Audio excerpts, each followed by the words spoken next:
Već smo mnogo puta čuli da je doručak najbitniji obrok, ali ga mnogi bez obzira na to preskaču. Postoje dosta razloga zbog kojih doručak često bude izostavljen. Najčešći među njima je da ćemo na taj način izgubiti kilograme. Ovo ne samo da je netačno, već postoji mogućnost da dođe do suprotnog dejstva. Redovan doručak će ubrzati vaš metabolizam i na taj način sprečiti gojenje. Preporučuje se da ujutru jedete vlakna i proteine kako biste apetit držali pod kontrolom i kako se ne biste prijedali tokom ostatka dana. Jaja. Jaja su veliki izvor proteina. Možete ih spremati na bilo koji način. Također možete ih jesti sa povrćem, na primjer s panaćem i paradajzom.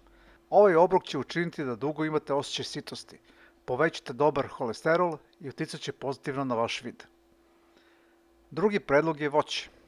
Ono u sebi sadrži vitamine, proteine i minerale koji će povećati vašu energiju.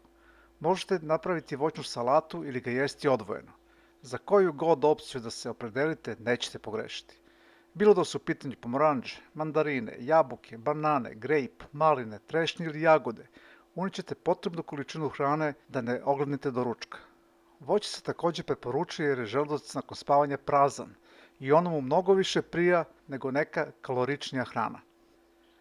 Ovsena kaša je odličan izbor ukoliko žurite.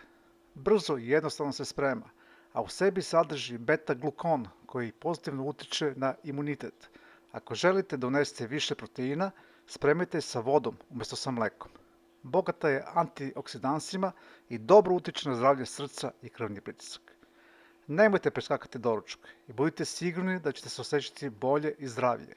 Potrudite se da vam spremanje ovog obroka postane rutina i da promijenite navike tako da on postane neizostavni deo vaše svakodnevnice. Ako vam se sviđa ovaj video, zapratite kanal. Hvala!